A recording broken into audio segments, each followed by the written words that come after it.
Before we begin the parak, just it's kedai, I think, to look at the psukim that we're going to be talking about, just to get a better understanding of like what's happening.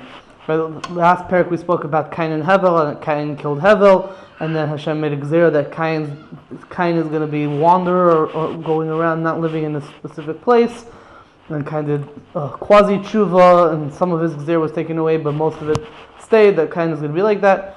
And we also spoke about how Kayin was a descendant of the Nachash, not necessarily straight from Adam and Chava, but also had to do with like the Samuel and the Nachash. Okay, so we're looking at Parshas Bereishis, Perek Daled, from Psukim Yud, Perek Daled Pasuk Yud. Let's say I start from Pasuk Yud Zayin.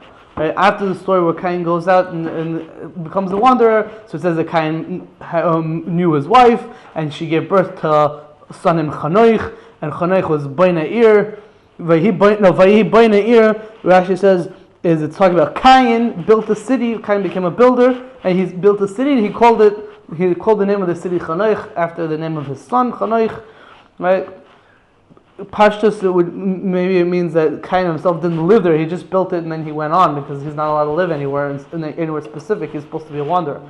And then Chanoich had a son called Irad. Irad had a son called Mechuyael, and Mechuyael had a son Mesushael, and Mesushael had a son Lamech. And Lamech had two wives, Ada and Sila. And we know the whole story that one wife was supposed to have children and one wife wasn't supposed to have children. But it ended up that both wives had children. So his first wife, Ada, had a son, Yaval, who, Avi Yeshev Ayel Mikne, he was the first person to dwell in tents with flock. And Rashi explains that he was the first person to have a flock of sheep, and he would go with his flock wherever they needed pasture. He would go with them and he would live there. He would be like a nomad. He was the first person that did that. He would build a tent there, and then when they finished all the food there, they would go to a different place, etc. So this guy, Yaval, he was the first guy that did that. Question. Hevel. So we're going to speak about that in a few moments. Then he had another. Ada, the wife of Lamech, had another son named Yuval, and he was the first person to have a kinar and ugav. There's a different musical instruments. The kinar is a harp. Ugav is I don't remember what ugav is. You know what ugav is? A flute? No, I don't remember what ugav is. So he was the first person with the kinar and the ugav. And then Lamech's other wife, Tzila, she also gave birth. She was the one that wasn't supposed to give birth, but she ended up giving birth. She had a son, Tubal-Cain. He was Leitish Kol Chayrish Necheshes of Varzel. He was the first metalsmith, copper and bronze. He was the first guy. But Achais Tubal-Cain Naamah, and the sister of Tubal-Cain was Naamah. So they also had a daughter named Naamah. The shaila that everyone asks is, why is this lady Naamah mentioned over here? It's like, what shaychus? Who is she? Fine.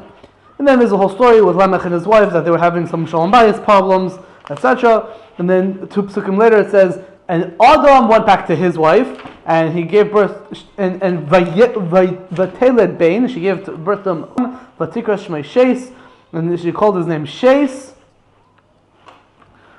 And Kishat li Elokim Zera Acher, Tachas Hevel Ki Harogai Kain. Because Hashem provided me with other children instead of Hevel, because Kayin killed Hevel. And then it says that Sheis had a son named Enosh, and in the time of Enosh, that's when they started doing Avodah Zarah. Period. That's the end of the parak.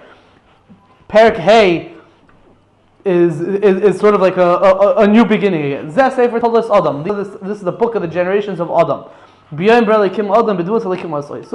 the day that Hashem created man, Hashem created Adam Rishon in the Dmus of Hashem, in the Dmus of Elokim also.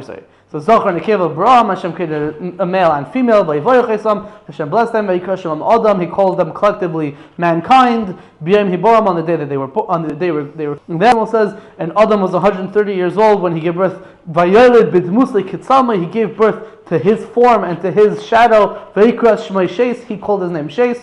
So it's interesting that a few psukim ago, when it talked about the birth of Sheis, it says she gave birth and she called him. And here by Adam, by Sheis, when in the Sefer told us Adam, it's saying that he gave birth to Sheis, Kilu Kibiyachol, and he called the name Sheis.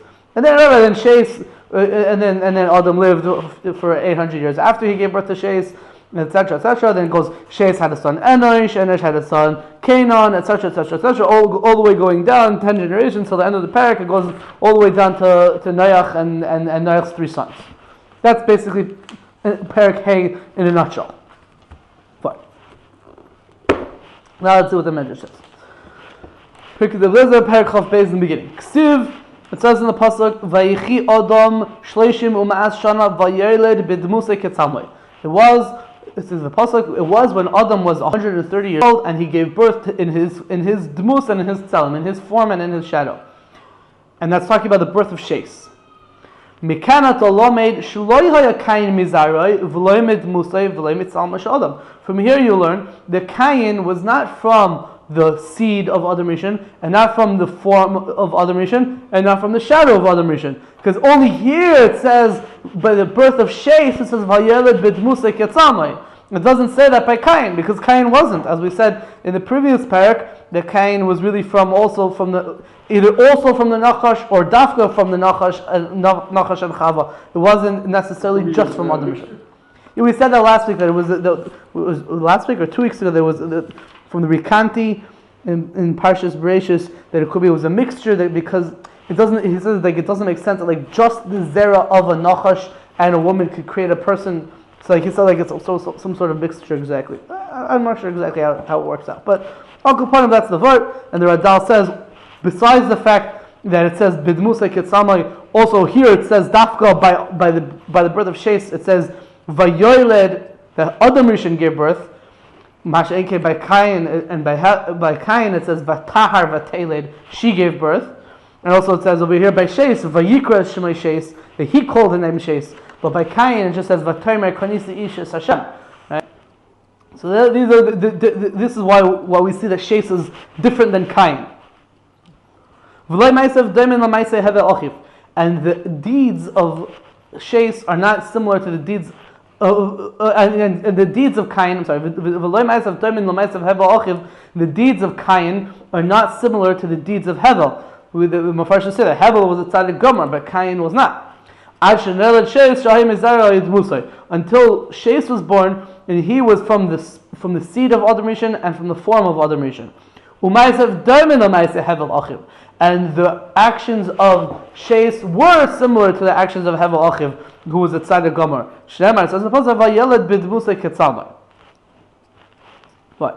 So one question over here, I think it's like a shtickle obvious question over here.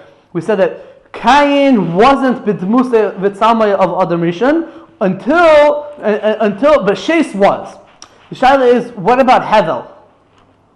We didn't mention anything about Hevel over here. We said Kayin not, and Hevel yeah.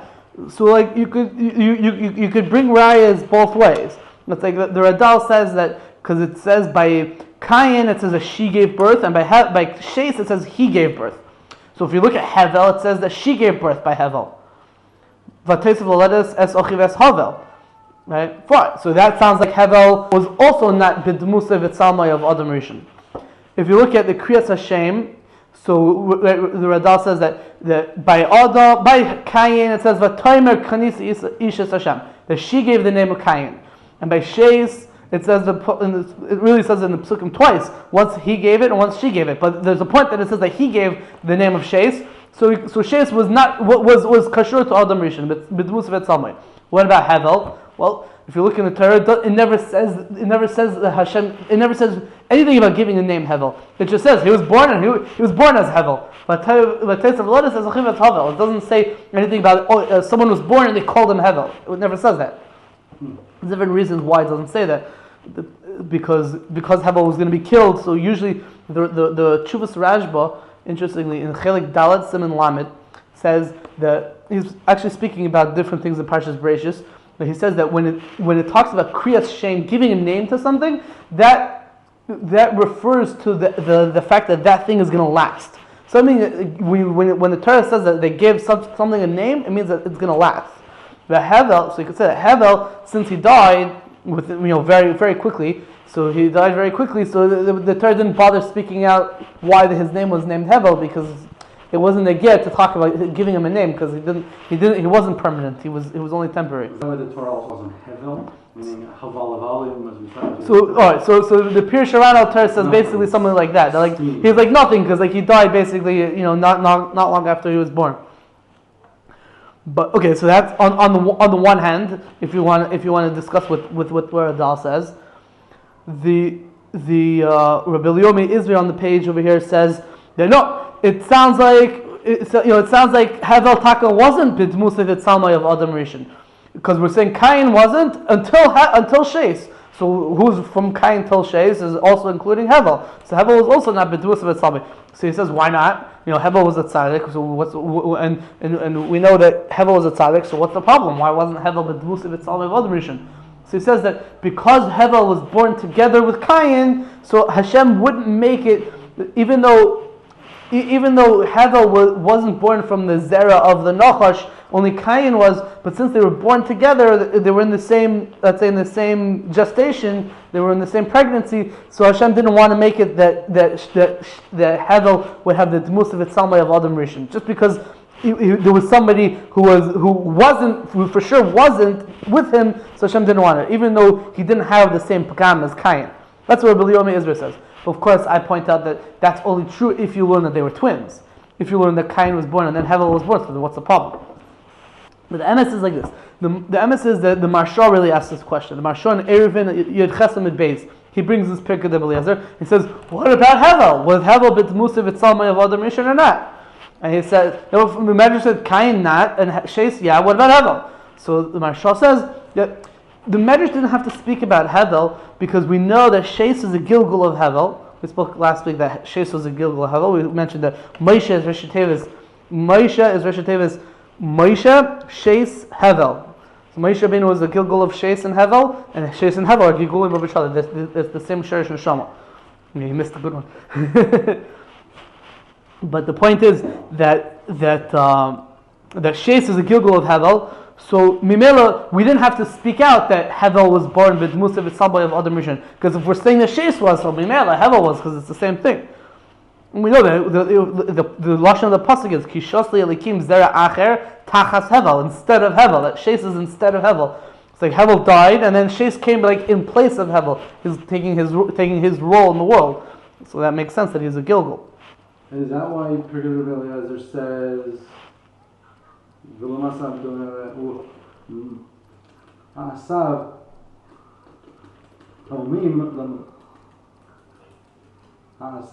Hevel Achiv. It doesn't say Adam Harishon. It says Hevel. Oh yeah, it could be. His brother Hevel. I thought he was talking about Adam. He's the same as Adam. Right. He's in the Muslim Adam. It doesn't say it. He's in the Muslim Hevel. Well, no. Here we're talking about his actions. Like, what, did he do good things or bad things? Shneimar, you're laid big muso Kitzalma. That should be referring to Adam, but it's not. It's referring to Hevel. No. That's for sure talking about Adam Rishon, because it says Vayoyled. It's talking about Adam Rishon Vayoyled b'dmusei v'tzalmai. Then why does it say Hevel? No, because it's saying it's saying that once we know that Hevel, that Sheis was born b'dmusei v'tzalmai of Adam Rishon, so we know that he was a tzaddik. So then you would say that his maisim were doimim to the maisim of Hevel, his brother, who was also a tzaddik. Which implies that Hevel. Which implies that Hevel was also b'dmusei v'tzalmai. Okay, I hear. The Amos says there's another marsha about this. This is a shtickle interesting marsha. Yevamim Staf Samach Gimel Amud Aleph. The Gemara says, "Kol Adam she'ein le karka ein nikra Adam." Any person who doesn't have land, that doesn't have a specific spot that like that's where he lives, that's where he's kavua, he's not called a man. That's what the Gemara says. So somehow, I don't know why or where he saw this, but somehow the marsha understood that that's what our Medrash is talking about over here. That what does it mean? B'dmusei v'tzalmai of Adam Rishon. It means that are you called a man that you have a land or you don't have a land? Say Kayin is saying Kayin who has the gzeir of nov and nod, and he's supposed to be a nomad and travel around for the rest of his life. So he's ein lo karka, so he's not called Adam. He's not b'dmusei v'tzalmai. That's how he understands what the Medrash is saying. But Sheis was. That's what he says. Because Sheis was able to have a makam kavua in the world. So the question is like this: what a Hevel? Right? If this is what our Medrash is talking about, having kavua dik land, so the question is, okay, so did Hevel have a kavua dik land or not? Is he kidmusei v'tzalmai or not? So that goes back to what I was reading before.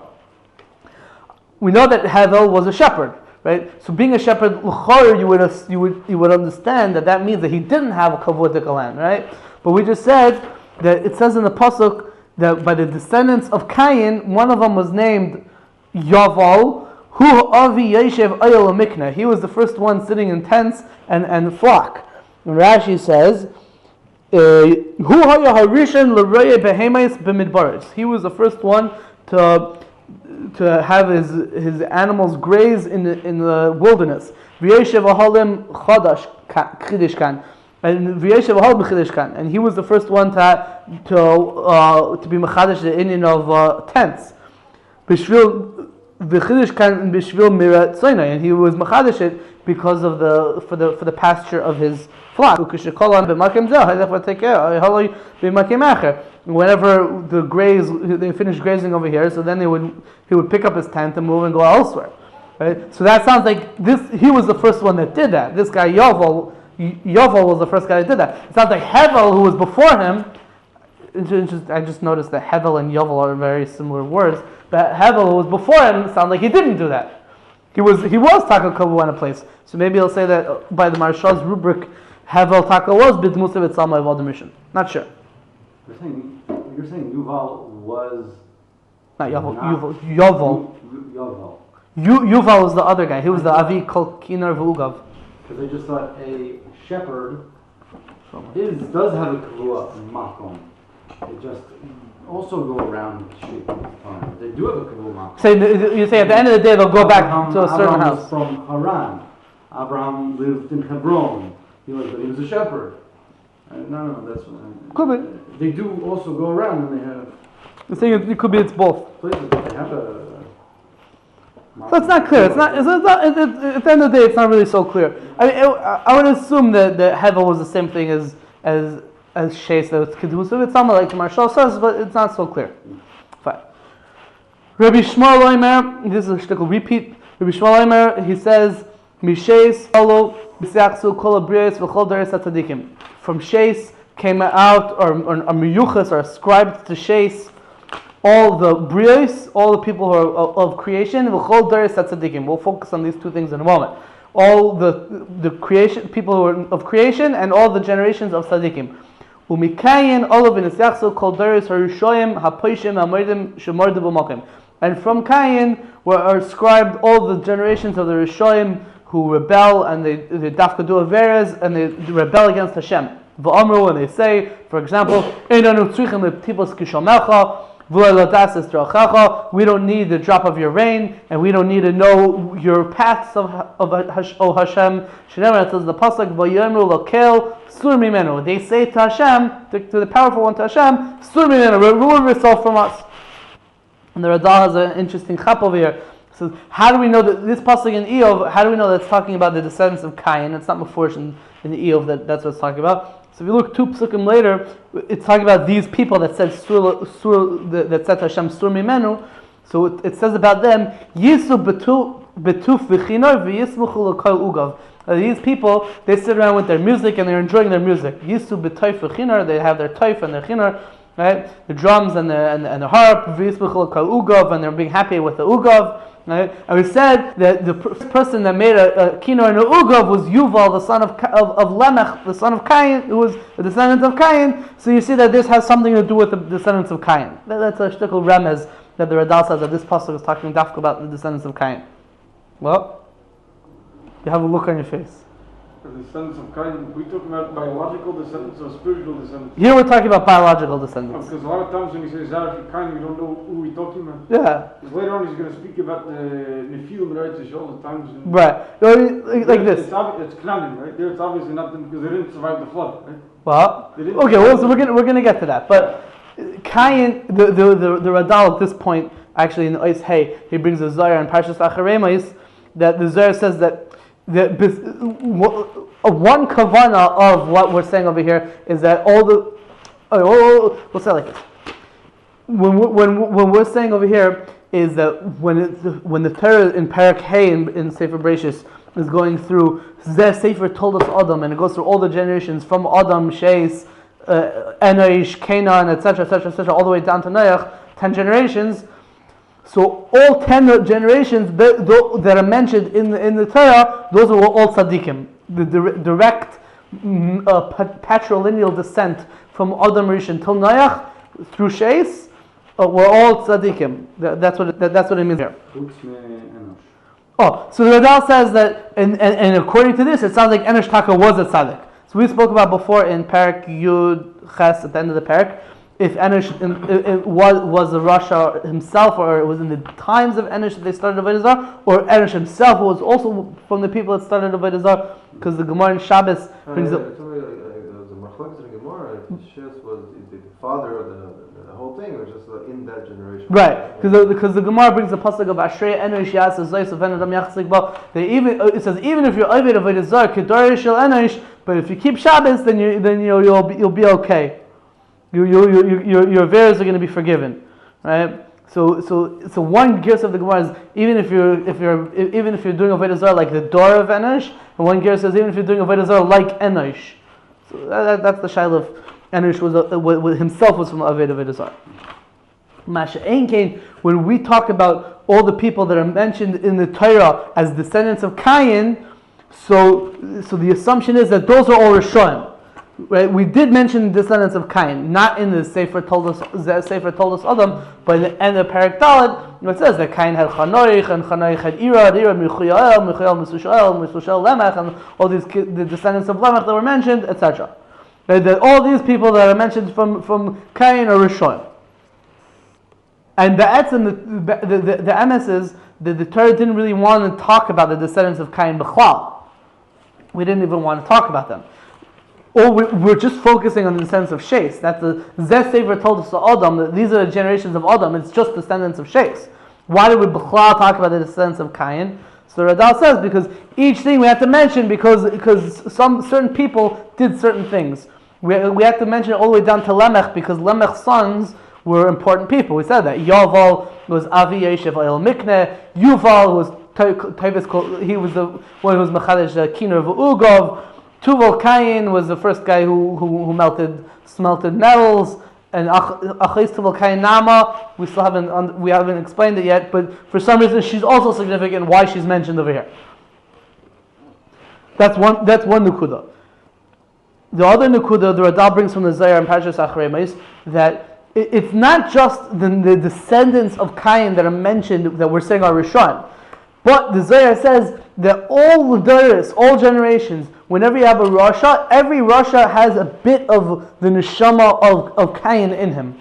So every Rasha is somewhat miyuchas to Kayin. That's what the Zohar says. So it could be that that's also what the Medrash is referring to over here. These people that rebel against Hashem, or in future generations, are sort of spiritual descendants of Kayin. But Pashup Shah, we're talking about the literal descendants of Kayin. That's one nukuda. That's when the Radal is focusing on when we said that from the Sheis Olav v'Nesachsu, the Doros of Tzadikim. What does it mean Olav v'Nesachsu Kol Brios? So that's something that Rabbi Felder was already trying to point out. That basically by the Mabul all the descendants of Kayin were killed. Kayin, it's Machlik is when exactly Kayin himself died, but for sure by the Mabul Kayin either died by the Mabul or before the Mabul he was already dead. Right? So by the Mabul, all the descendants of Kayin were wiped out. So anyone who's left, all people are descendants of Sheis. All people are descendants of Sheis. Now then the Radal has a little footnote over here. The Radal says like this.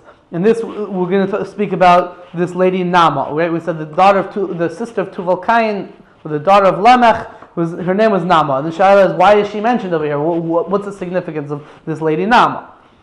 So there's different Mefarshim that explain it. Targum Yonason says that the reason why she's mentioned is because she was also a chashuv person. She was the first person to start singing elegies. Let's read the lashon of Targum Yonason is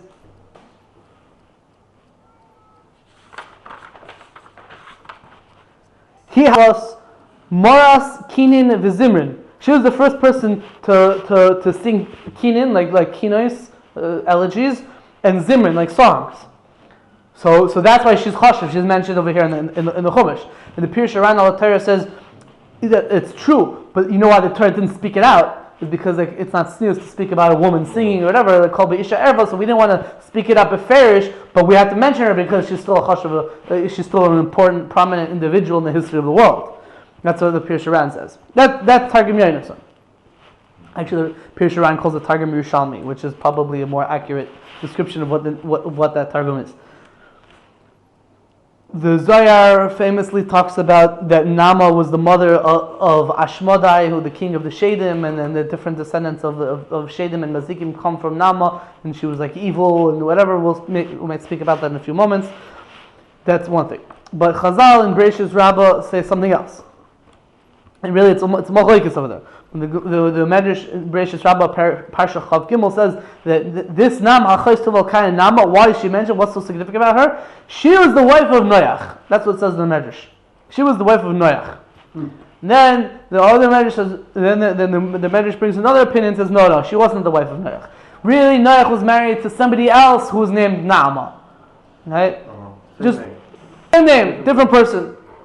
So it's not a machlokes Chachamim and Reb Shimon. Well, no, right. So it's like there's the way the Mefarshim say that Seder Durs also says like this. That actually it's a Haggah in Sefer Yashar says that everyone agrees that there's some sort of Kabbalah and Chazal that the wife of Noach was named Naamah. That was her name. The shaila is, was this the same Naamah or not the same Naamah? Was this the Naamah who was a descendant of Kayin, or a different Naamah who, let's say, wasn't a descendant of Kayin? Right? Sefer Yashar says, the Radal brings the Sefer Yashar says that Noach's wife was named Naamah bas Mesushalach. I'm pretty sure that it says Naamah bas Chanoich, because it doesn't, whatever. I'm pretty sure it says Naamah bas Chanoich. But, what? Naamah bas Lamech, that would make... No, different. No, being the one that Noach was. If Noach didn't marry the Naamah, who was a descendant of Kayin, she married someone who was a descendant of a daughter of Mr. Shalach or Chanoich or something like that. She didn't marry. I'm pretty sure it says Chanoich, not Mr. Shalach. So I think it's a mistake in the Radal. But yeah, so it's a shaila if Noach married Naamah, the daughter of Lamech, or didn't marry Naamah, the daughter of Lamech. So the Radal wants to say that if you learn that Noach married Naamah, the daughter of Lamech, so it comes out that Noach's kids are all descendants of Kayin from their mother. Right? So how could our Medrash say that from Sheis Nisyachsu Kol HaBrios if that's not true, because all the Brios are also descendants of Kayin from the mother, right? Because we said that all the descendants of Kayin were killed in the Mabul, right? And so everyone who survived is from Noach, and Noach is from Sheis. But Noach's wife was from Kayin. If you learn that Naamah Achos Tubal-Cain Naamah is the wife of Noach. So Rizal says you have to say that our Medrash holds like the opinion that says that the Naamah that Noach married wasn't Naamah, the daughter of Tubal-Cain, the sister of Tubal-Cain. It was the other Naamah, like we said. The Sefer Yashar says Bas Chanoich. That's what you have to say. And there is such an opinion in the Medrash, we said, because it's a machlokes in the Joshua. But I want to tell you, it's lav dafka machlokes. Because if you look in the Ramban in Parshas Bereishis, so the Ramban says,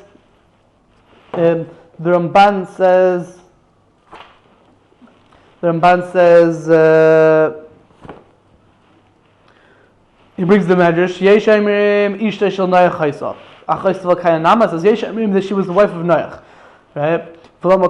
And then it says V'im Kain, says the Ramban, V'im Kain Nisha Lakin Zecher Ma'at Ba'olam. It comes out that there is some Zecher left of Kain in the world. And then, right, so that would seem that it's at odds with our Medrash, right? Which is what the Radal is saying. Then the Ramban says, "V'im noimar." If we're going to say she'ena ha'isha she'oilid Noach mimenu shleishes banav, that wasn't the wife that Noach gave birth to his 3 sons, right? So the Ramban says we can't say that because imkain ein besatam laskir. So why is the Torah mentioning her? Stam because she married Noach, not even though Noach had a different wife and that was the mother of his kids. No, it has to be that this is the wife of Noach, who Noach had his 3 kids with, and that's why the Torah mentions her. That's what the Ramban says. Says the Ran, Pirush Ran al Torah. I just got the sefer like a few days ago, so I'm very into it. Says the Ran, no, Noach did have a different wife, and his 3 sons were descendants of that wife. even though he also married Naamah, the sister of Tubal-Cain. And you said, the Ramban said, in Tamla Askira, I'll tell you why I mentioned her, because she was at the Tzadikah, so the Torah mentioned her. So if you learn like the Pirush around al Torah, so then there's no, you don't have to say that it's a machlekes like the Radal says. The Radal is saying it's our Medrash holds that everyone is only a descendant of Sheis. Now She'enkin, the Medrash says that Noach married Naamah, the sister of Tubal-Cain. That Medrash holds that people are descendants of Sheis and also Kayin. And I'm saying no, even that Medrash could hold that everyone's a descendant of Sheis, because that's Lav Dafka, the wife that Noach had all his kids with. But let's go weiter. Rabbi Meir Aymer. Rabbi Meir says, "Gluye b'sar erva hayu hayuchin deris shel Kayin ha'anashim v'hanashim." They were unclothed. The generations of Kayin, the men and the women, would walk around unclothed. Gluye b'sar erva, says the Radal. Even their b'sar erva wasn't clothed. Their whole body wasn't clothed, but even the b'sar erva wasn't clothed. And the Radal says that it doesn't mean that they didn't have clothing. It means that because he says in parentheses that at night or when it was cold they would wear clothing. So they would take off their clothing when they're walking around. And he brings a ton of Be'elio that says that when they would they would take off their clothing and leave it on the floor and walk unclothed in the marketplace. They were dafka doing this. Kabehema. Medrash says like an animal. Well, they're going 4 or on 2? What? They went on 2 or on 4? Pashas on 2. They were just, the point is they didn't wear clothing just like an animal doesn't wear clothing. And also what's the Targum Enes also says this. And they would defile themselves with all kinds of impure things. Each a man with his mother and with his daughter and with the wife of his brother. Out in the open on the streets. With the Yetzer Hara and with bad thoughts. It says in the Pasuk, Vayar Hashem ki Rabba Ruas HaAdam Ba'aretz. Hashem saw that the Ruas HaAdam, the evil of man, is great in the land. There's a lot of evil among the people in the land. Okay, so this is a continuation of what we were saying. We said that the descendants of Kayin are the Rishonim, the people that are rebelling against Hashem. So this is what they did to rebel against Hashem. They would dafka go around naked. They would dafka defile themselves with all kinds of yisurim, kol minei arayos. We said ish be'imay v'bita ve'ishes achiv. The Radal says that even though usually a person doesn't have a Yetzer Hara for those things b'chal, his mother, for his daughter, the person doesn't have, but still they would go out and dafka try to entice themselves to dafka have a Yetzer Hara to go do it, because their point wasn't to fulfill their taivas, their point was dafka to rebel against Hashem. Why is that rebelling against Hashem? Because why is that rebelling against Hashem? Okay.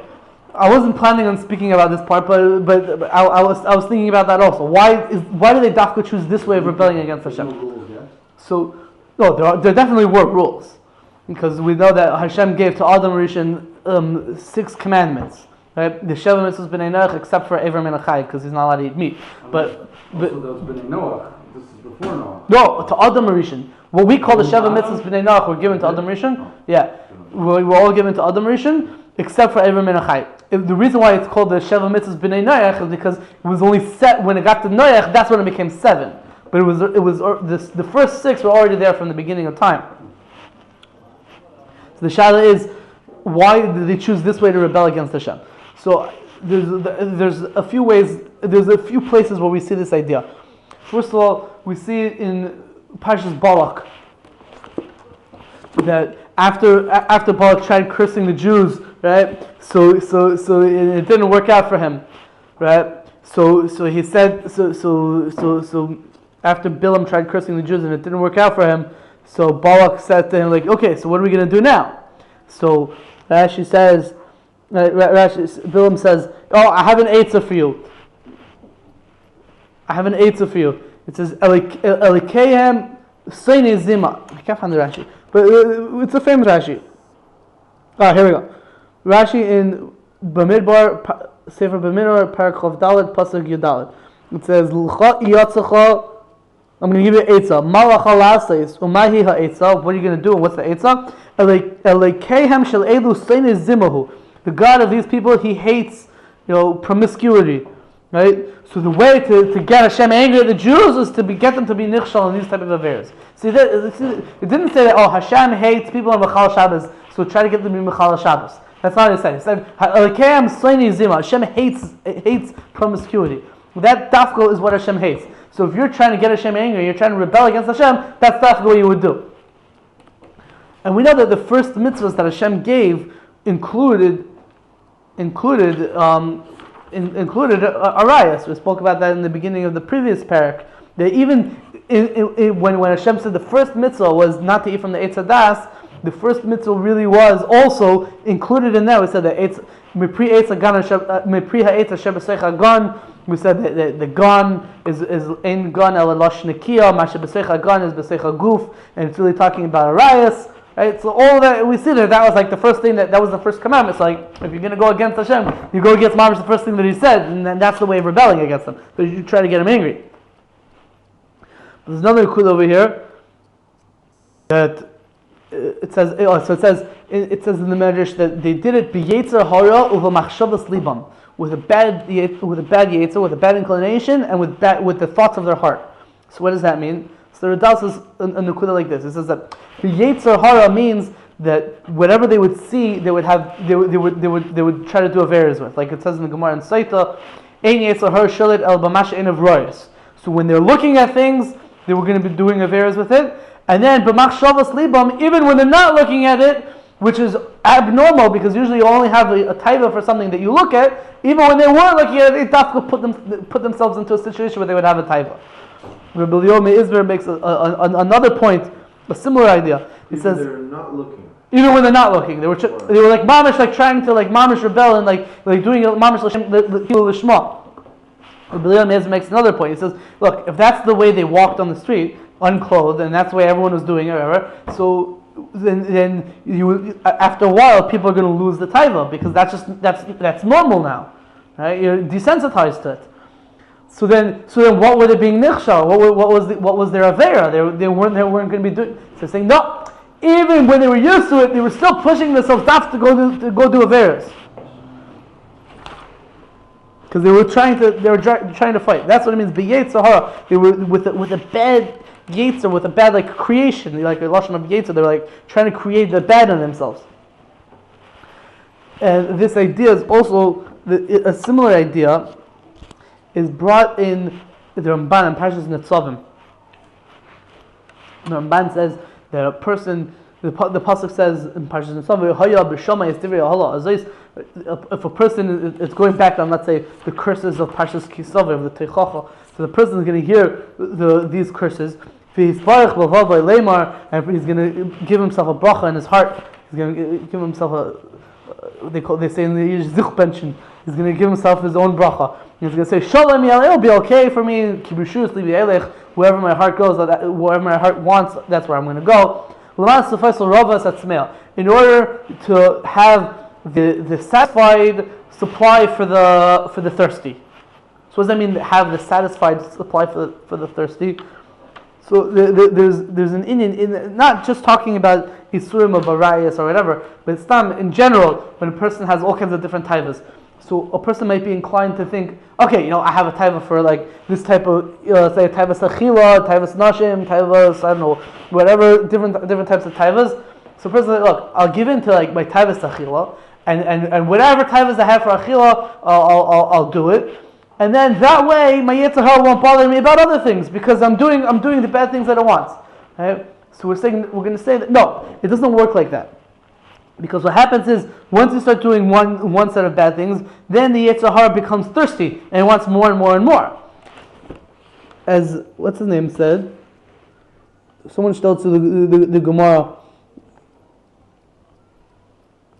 The Gemara says that Ever Katan Yesh Ba'Adam Masbiya Rav Marivay Sava. Right? There's a certain Ever, meaning a certain idea of a taivas that if you satisfy it, so then it gets hungry and it wants more. And if you leave it hungry, then it becomes satisfied and it doesn't bother you as much. So says the Ramban, L'man sefois harava satzmea, l'hoisif hasvei ima hamisava, ki nevesh savo tikru rava, etc. Okay, the Ramban says like that. Ki nevesh ha'adam harava, the soul of a person who is satisfied, she'einin misava l'dvarim haroima. A person who's satisfied doesn't have a taiva for things that are bad for it. The nefesh doesn't have a taiva for the kasher tavai belibay ktsas taiva v'yimale taivasay. But when he has a ktsas taiva for something, and then he fills that taiva, az yosef benafshe taiva yisera, then he's going to have more of a taiva. V'tiyei tzmei ma'oid l'davar hu she'achal she'asa yosef me'berishena. Then he's going to be even more thirsty to do that type of taiva for eating more or doing other things more so than he originally had. And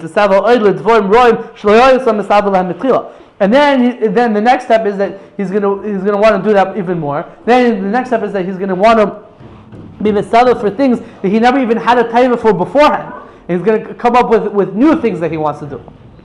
Then he gives an example. A person has a taiva for beautiful ladies. When he's steeped in acting promiscuously with them, then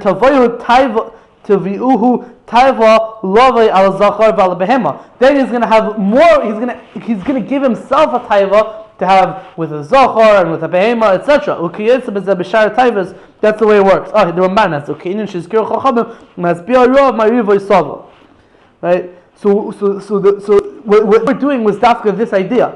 They were doing more averas, and then doing those more averas would give them more of a taiva to do more averas and worse averas, etc. And then like all downward spiral, and then that was their plan to rebel against Hashem. So they wanted the novel basically. I don't know what they were thinking.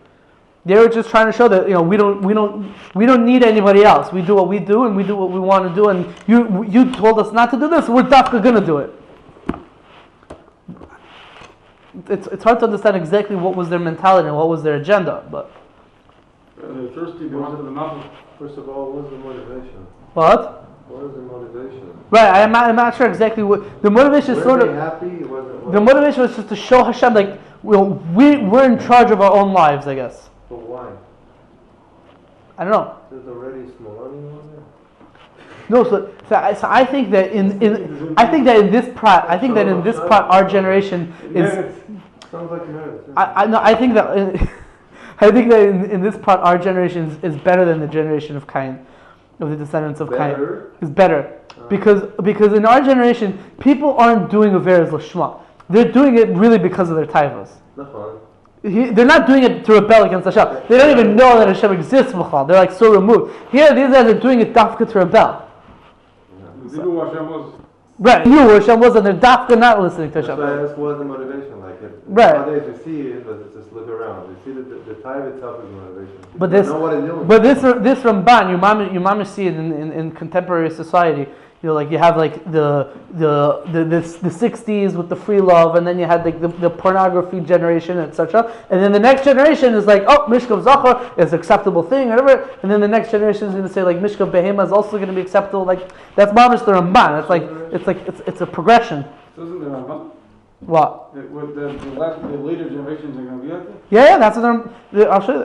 That's what I read. That first they're going to have Teves Nashim, and then they're going to be into that, and then they're going to want it more than they wanted it before. And then the kilo they're going to be satisfied from that, and then they're going to want a new taiva, and then that new taiva is going to take them to this paragraph over here. Agav, so we mentioned that they're going to be over averas ish beimai ubebitay uveishes achiv, man with his mother, with his daughter, and with the wife of his brother. So when we talk about mother, so everyone is masking that a ben noach is not allowed to marry his mother. When you talk about his daughter, so it's a machlekes in the Gemara in Sanhedrin, Daf Nun Ches. Rabbi Meir holds that a man is not allowed to marry, a ben noach is not allowed to marry his daughter. And Rabbi Meir is the person who's talking over here in our medrash. So he held that bita is aser. So that's why he mentioned bita.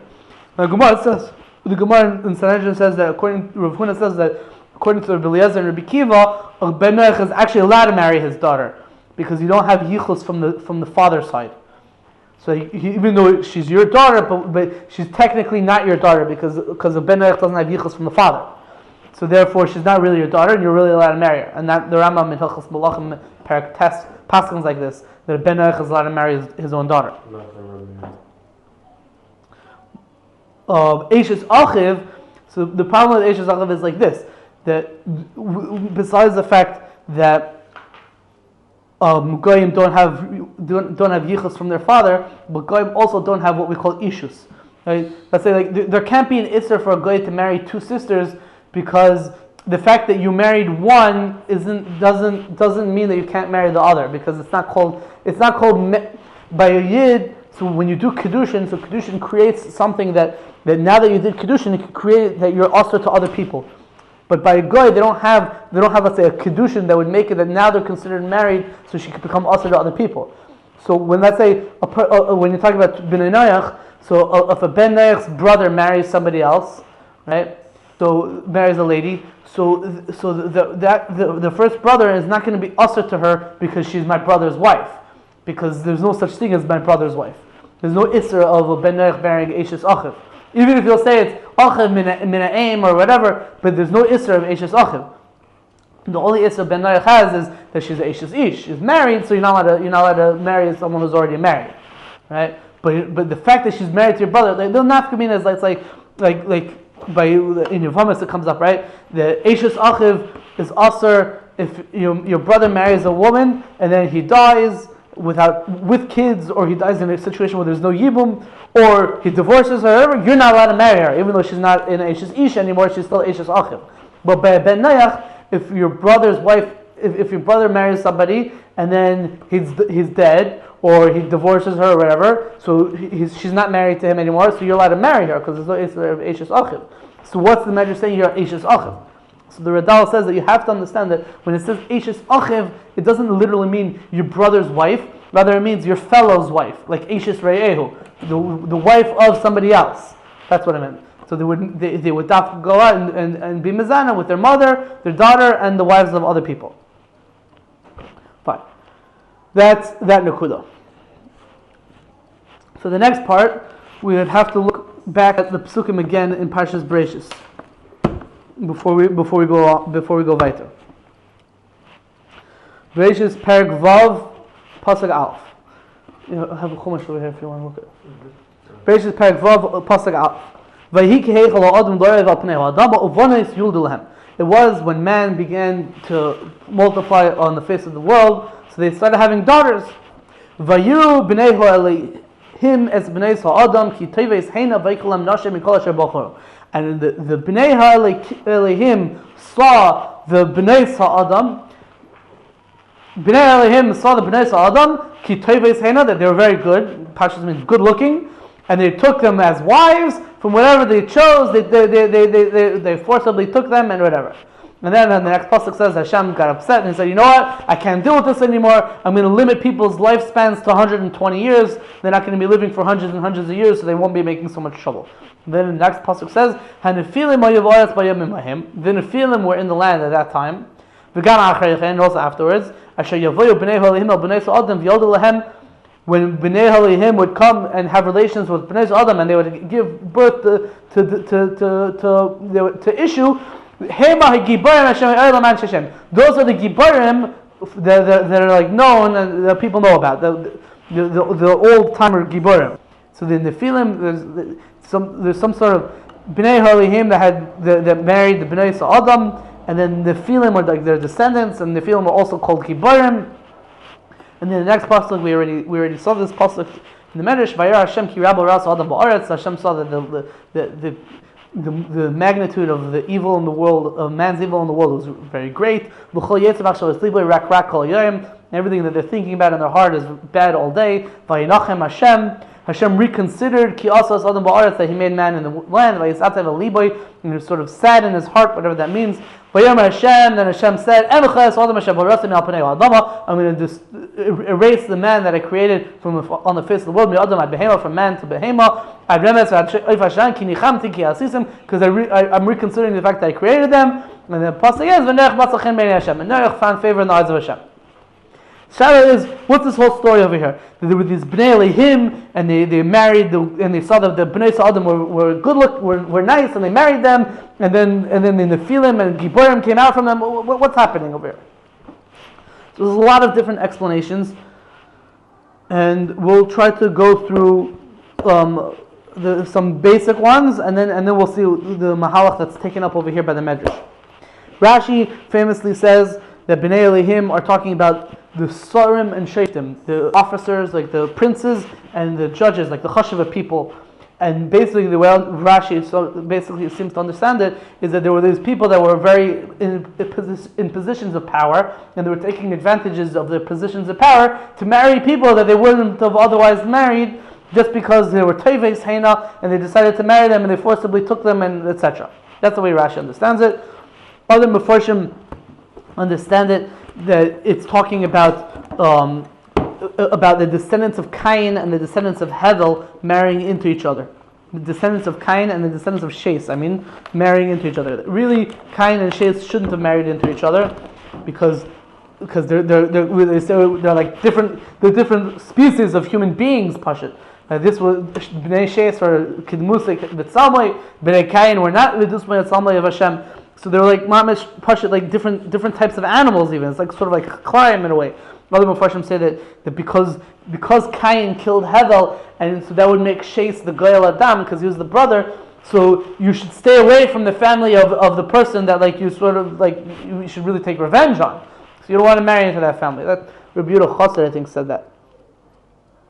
Rabbi Yehuda Chassid said that pshat. Yeah. And other Mefarshim say, Shamshon Rafal Hirsch, and even Rishonim I think has said this already, that because the Bnei Kayin have a klala, Hashem gave them a klala, the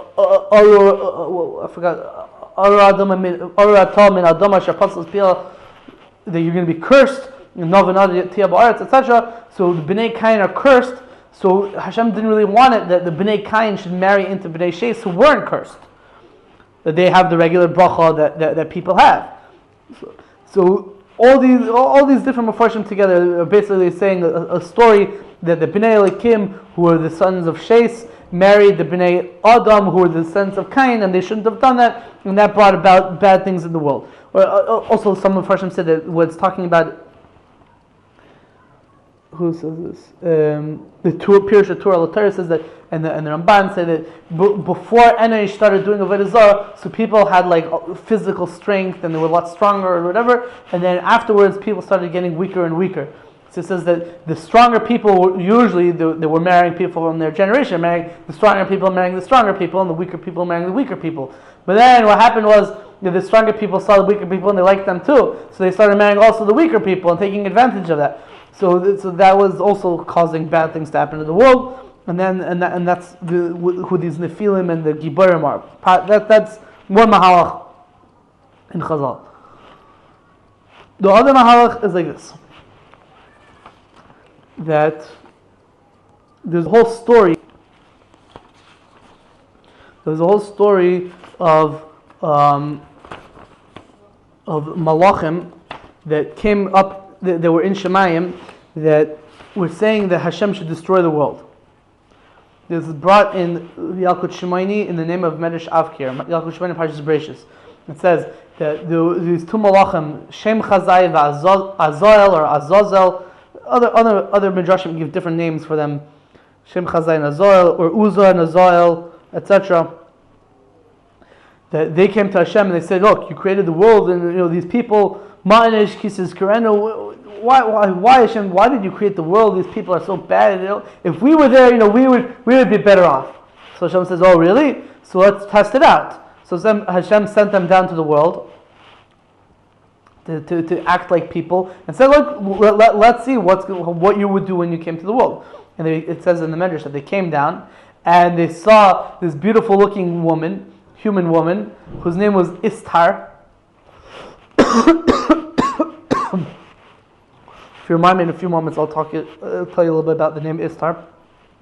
They saw this woman named Ishtar, and they had a taiva for her, and they said to her, listen, they propositioned her, and she said, I'll only listen to you if you teach me the Imam first, that's how you're able to fly or whatever. So they taught it to her, and she used that to fly, and she ran away from them.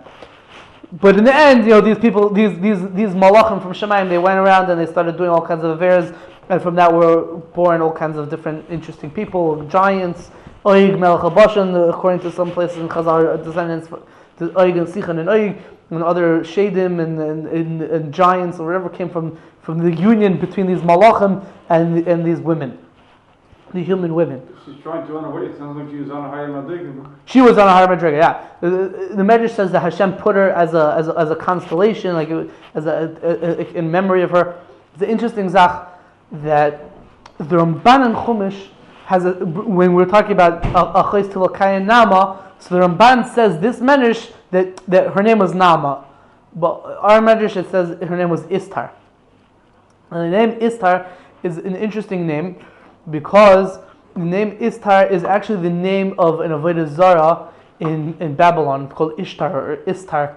It was a Babylonian goddess of fertility and war and whatever, I don't know exactly what, but that was the name of the Avodah Zarah, and it's actually related to what's mentioned in Tanakh as Ashtoreth, which is the name of Avodah Zarah in Canaan. Ashtoreth is related to Ishtar in Baal. It's also related to the Greek Aphrodite and the Roman Venus. So it's like all just different names of like the same type of Avodah Zarah, but it's the same name as the name over here in the Medrash. And interestingly, the Gemara in Megillah says that about Esther. It says that Esther was called Esther. Really, her name was Hadassah, but why is she called Esther? Because of Ishtar.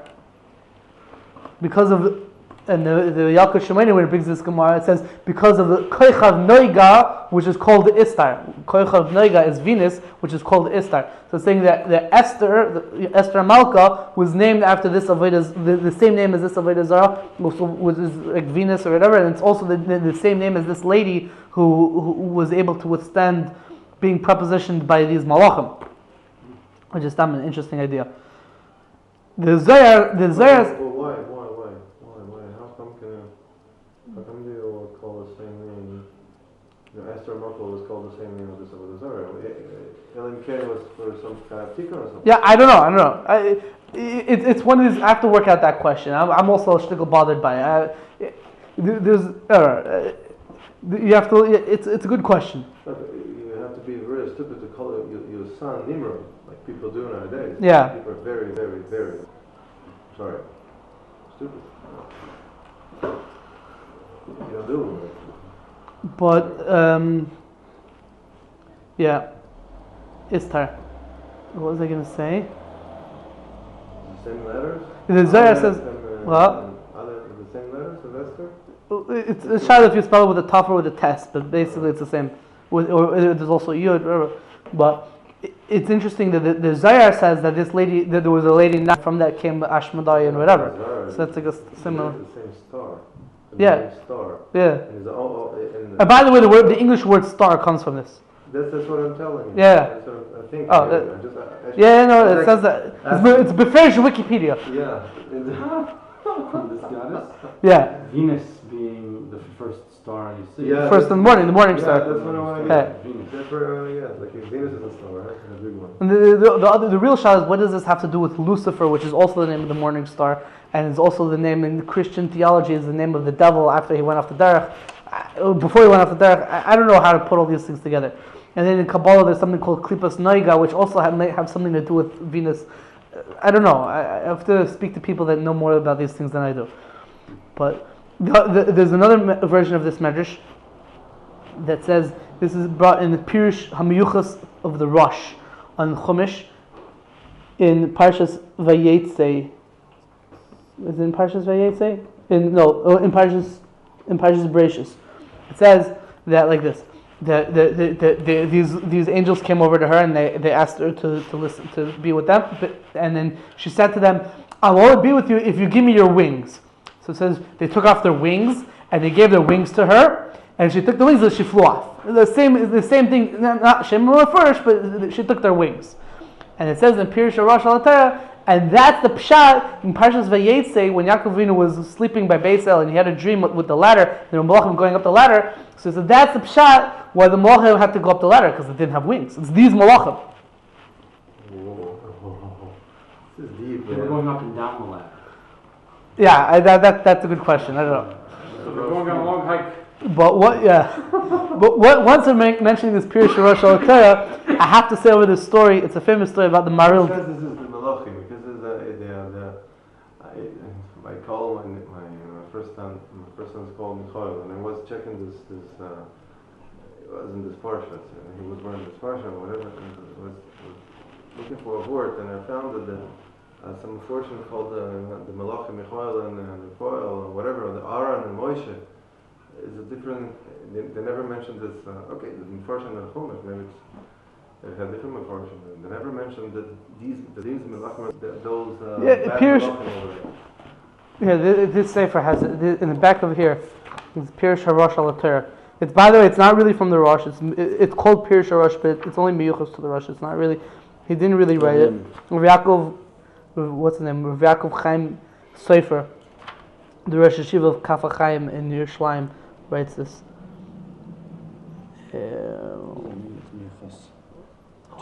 People call it that it's from the Rosh, but it's not really from the Rosh. It may be from like his base medrash or something like that. Here. That's the shtick over here. But once we're mentioning this, I just have to say over this story. I heard this from my Rabbi Lerner.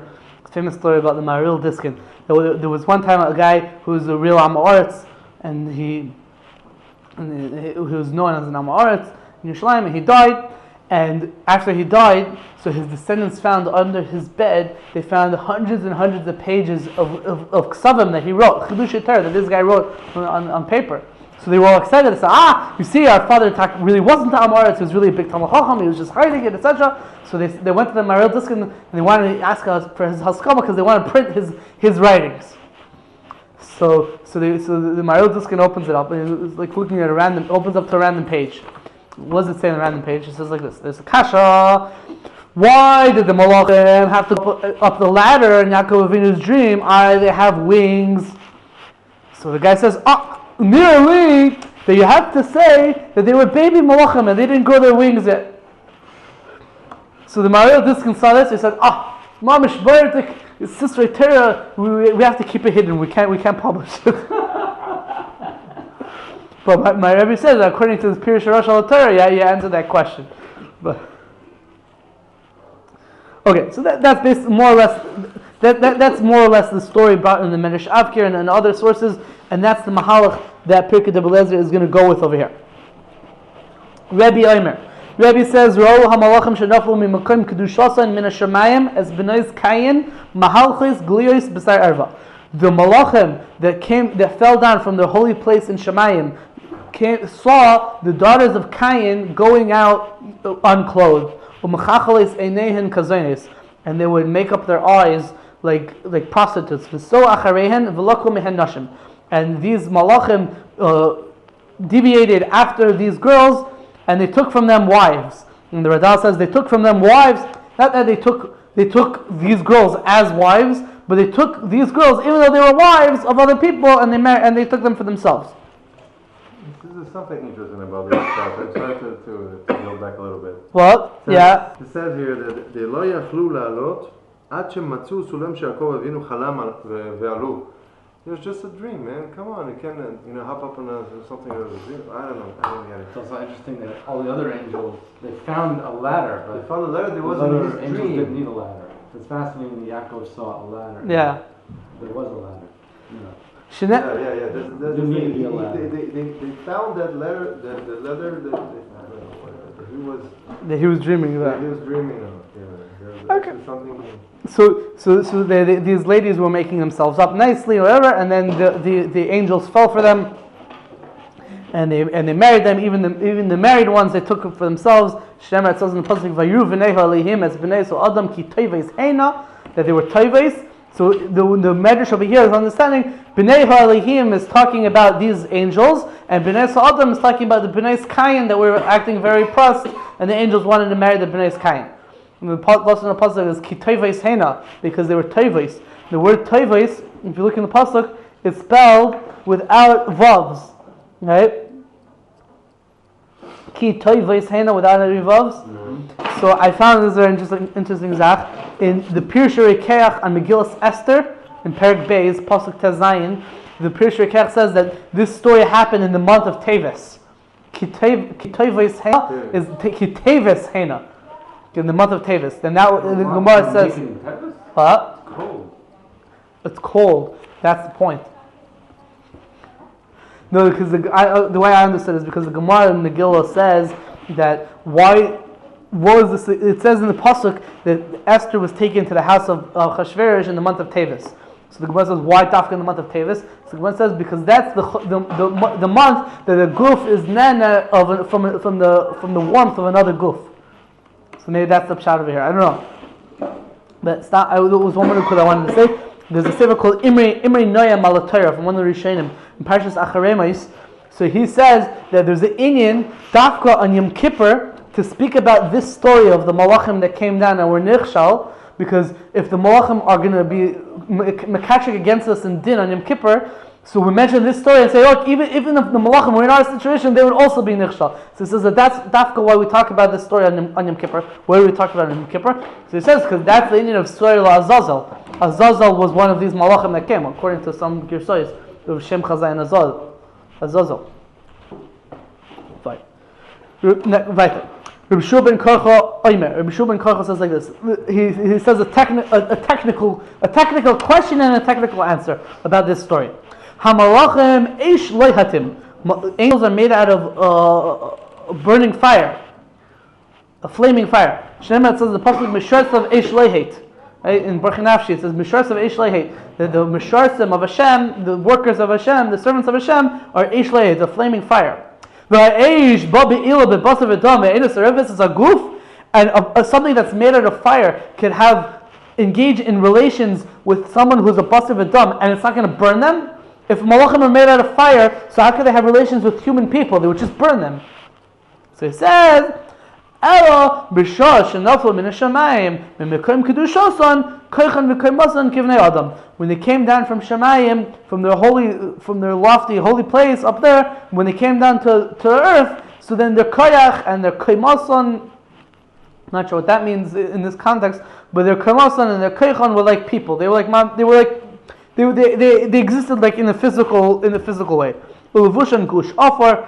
And their clothing was like a clump of dirt, meaning they were wearing. I guess that would mean like they had like physical skin, like we have, like skin made out of offer. Shema says lavash b'sari rima v'gush offer, etc. So that's how they were able to do it. Stop, an interesting zach. Fine. Rabbi Tzadok Kramer. Rabbi Tzadok says mehem neldu ha'anakim ha'mahalchim b'geiva kaima. These people, from these malachim that had relations with the Bnei Kayin, from them came out the giants who would walk with great height. They were very tall. And they would send their hands forth upon all types of stealing and chamas, gezel, chamas. The other ones, gezel and chamases. What is it? You force a person to sell you something. Right. One is like this way, you give money or your life. One is right. One is you rob it and you take it. One is a black way of stealing, one is an Italian way of stealing. That's a thesis in the last thesis on the on the last Amud Aleph in Bava Kama Perek HaKainis. In Perek HaKainis, thesis says that the Chamsan Yoiv Dame, Chamsan gives money and the Gazlan just takes it without giving money. And Shichus Damim and murder, that's also the Italian way. It says in the pasuk, "V'sham re'inu es Nefillim." Right, that's talking about the Meraglim. When the Meraglim checked out Eretz Yisrael in Parashat Shlach, when they gave the report back, so they said, "Oh, we went to Eretz Yisrael. What did we see there? We saw the Nefillim, these tall people." And it says in our context, this is Hanefillim hayu ba'aretz. That pasuk in Parashat Shlach says, "V'sham re'inu es Nefillim Bnei ha'anak min Nefillim." So you see that the Nefillim are descendants of giants, or the giants. That's one of the things that the Radar talks about. They were giants, or they're descendants. The Nefillim means Does the term Nefillim refer to these angels that fell, or does it refer to the descendants of the angels that fell? He says it refers to both.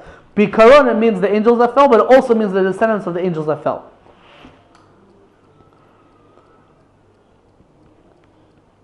Yeah.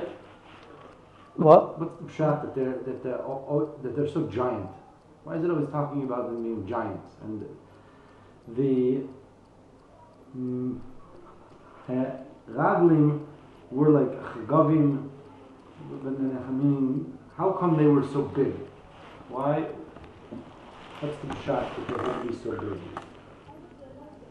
Yeah, what's I don't know. size? Like, All I understand is that they weren't normal human beings. That's like, I think like that's the point is that they're not normal human beings. There was like something different about them. They weren't born from like a regular man and wife. They were born from like something else, something supernatural, something different, something weird. And because they were born from something weird, so like they became weird themselves. So like they were extra strong and they were extra tall and extra, because malachim have like milas over people. So they were like somewhat like malachim, but like I don't know, lahavdil or whatever. Lahavdil. You know, in Greek mythology, so you have like Hercules, who was like extra strong, but like he was like half a god, not capitalized god, and half human. So like we see, I'm not bringing a raya from them. I'm just saying that this musig was understood by the ancients, and we don't understand it exactly. That something that's half a god and half not a god is going to be a human with like extra strength. But the Torah is teaching us something. Yeah, I don't know. This isn't Greek mythology, and that there are other inyanim, but the Torah wants to tell us that there were Nefillim in those days. Right. And then also, when we're coming into Eretz Yisrael, they're still there. Right, the names, and it gives the names, Anakim, and Achim, and Shemshai, and Talmai. Yeah, I'm not sure. What will be the significance? And we have Oig and Goliath, all these different like weird people. People from Chum, no? The Nefillim is all they weren't from the Kayin, no? The Bnei, no? We're saying over here that they're descendants from Kayin. Oh, the Beruchen is not the Gashmis, they all go right down the flood, no? I don't know. That was based on what we've said. Yeah, that's the pashtus. But we also know that the flood didn't. The flood didn't come to Eretz Yisrael. Or the Gemara Nida says that Oig was on the Teva, was hanging onto the Teva. Sichon could be was born before, born after. I have like 3 pages about Sichon, like who was Sichon exactly. But yeah, I don't know. Okay, let's go right there. Amar Bishur ben Karcha. Yisrael Nikru Bnei Elohim. Klal Yisrael are called sons of Hashem, sons of God. Grada, the Rabbi Leomi Isber doesn't have the word Nikru. He just says Yisrael Bnei Elohim. Yisrael are Bnei Elohim, and he says why doesn't it say the word Nikru? And he makes a whole shtickle term because he doesn't have that word Nikru. But we have the word Nikru, so we read it like that. Shemar says in the pasuk, Bonim atem Hashem Elokeichem. You are sons of Hashem. And I would add at this point that the Medrash is trying to say that Klal Yisrael are called sons of Hashem no matter what they do. We're always called a Yisrael, Avla Peshachata, Yisrael, a Jew, even if he's the worst Avarian, he does Averis, he's a Russia, whatever, he's still called Bnei Elohim. The Yid is always called Bnei Elohim. The Hamalachim Nikru Bnei Elohim. And angels are also called Bnei Elohim. Shneimar says, Bran Yachad Kech V'Yiboiker, V'Yoriu called Bnei Elohim. All the Bnei Elohim were shaking. But, the Medrash says, Ve'elu, these people, these malachim that we're speaking about over here, as long as they were in their holy place in the Shamayim, they are called Bnei Elohim. That when in the pasuk that we just read before, that when the Bnei Elohim came, El Bnei Sa'adam, it's going to be El Bnei Sa'adam, right? When they came, so when they're coming, they're called Bnei Elohim because they're coming from the holy place in Shemayim. But the way that, as the Marzu explains, what Rabbi Shimon Koch is trying to say is that, but after they came down and they started being chayte and they were nichshal and whatever, they're not called Bnei Elohim anymore. They're called Nefillim now. So what he's basically saying, Rabbi Shimon Koch is trying to point out, is that the term Bnei Elohim and the term Nefillim are referring to the same people. Just one is before they did their veres and one is after they did their veres. You mean after the veres they are They're called Nefillim. From Russia, they fell. The fallen angels. Yeah. I mean, whatever. In Christianity, I think it means something else, but this is basically where it comes from. Rabbi Levi says, when these people would give birth to the children, they would be fruitful and multiply like a big sheretz, like a big insect. Shisha b'chol leida v'leida. They would have 6 kids at a time. And ba'ez Shah, immediately when they were born, they would stand on their feet, and they would speak in a kodesh, and they would start dancing in front of their parents. The point of the medrash is that these kids that were being born were not normal human beings. They were born, they were already standing, and they were speaking Lashon HaKodesh and dancing, and they're 6 at a time. We might get to that in a moment, but they weren't normal humans. The same thing as when we're saying that they were giants. Like they weren't normal. It wasn't a normal situation. Why Lashon HaKodesh? The Radal says because Pirkei Abelezer, we're going to see in Perek Chav Dalet that by the door before the Migdal Bavel, so Pirkei Abelezer understood that everyone spoke Lashon HaKodesh. So even though immediately when they were born, without even learning any language, these creatures. I'll call them creatures. They automatically spoke Lashon HaKodesh. They're not humans. I know what they are. They're fine. The point is that these people, the descendants of Kayin, were like really bad people, and they were making a lot of trouble in the world, and it was spreading. You know. Noach says to them, return from your paths and from your bad evil deeds. So that the waters of a flood won't come upon you and wipe out all the seed of human beings. It's going to destroy all of mankind. Right? And the Medrash says, the Radha brings a Medrash Tana de Be'elio that says in the pasuk, so what was the tzidkus of Noach? It was be'inyan dor hazeh. The Noach was giving them teichacha, the dor hazeh. That was the tzidkus of Noach. He was always giving them teichacha, trying to give them mussar, to try to get them to change their ways. He said, look, there's going to be a mob that's going to destroy everyone. So they came up with a eitzah. Yeah? Amrulai. So they said to him, we're going to withhold ourselves from being mekayim priyah, from being fruitful and multiplying, so that there won't be any kids around. And we're going to see in a moment that basically they're saying is like this: we're going to be able to withstand a mabul because we're giants and whatever, and we can withstand the mabul. If we have kids, so the kids would be destroyed by the mabul. So we're going to stop ourselves from having kids, and the mabul will come, and nothing will affect us. What did they used to do? When they would come next to with their wives, they would have their seed go out on the ground instead of in their wives, so that they won't continue being new people. Shenemar says the pasuk, the land is being destroyed. That's the beginning of Parshas Noach. They said like, if Hashem is going to bring upon us a mabul. And by the way, the Marzuz says that it's only because they got to this darga where they're doing a veir of hashchasa zera, that's why there was a mabul. And the Gemara says that Gemara in Nida, Daf Gimel says that a person who's mashchis zera is kilu maybe mabul la'olam, that's because of this.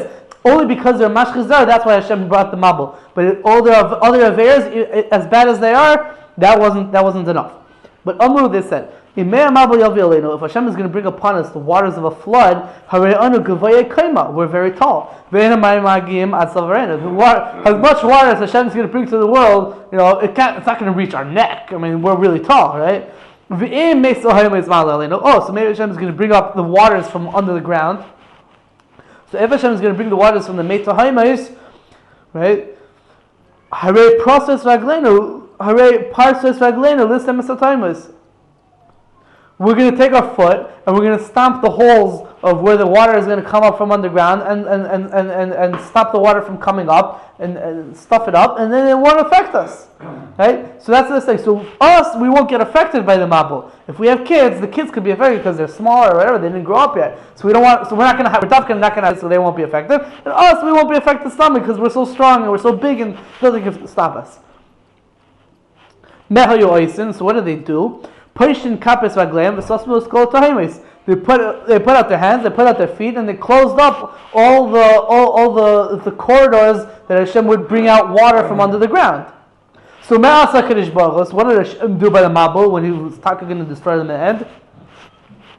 He made the Meitahaimes boiling. It's boiling hot water. But he showed him as besalam a pushing aran me'alehen. It cooked their skin, and it caused their skin to peel off of them. At the time where it gets hot, nitzmasu, it contracts, and they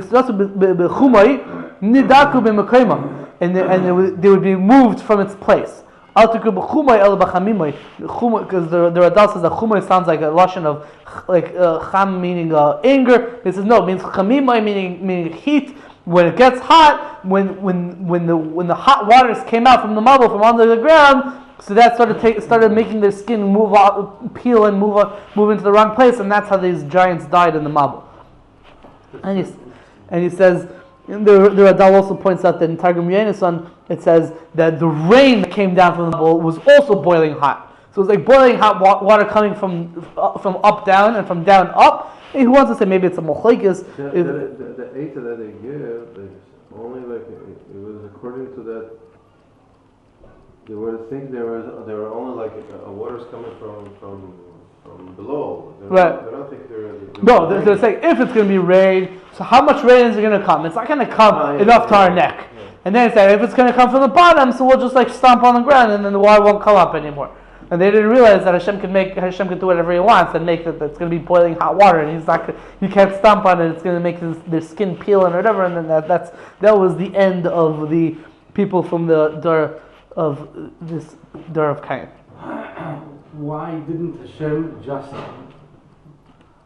We'll finish. Have the mabul go over their heads?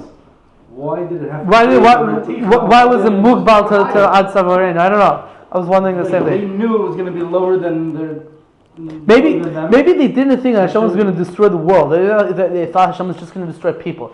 It's like if the water goes so high, His mom is going to destroy all the trees and everything. It's like they thought. I don't know. But that was a mistake. The mistake was that they think that Hashem has certain limitations. They're like, okay, whatever. So I'll deal with those limitations, and I'll be better. I'll outsmart him. Could be and then they met their end. All right. A good moed.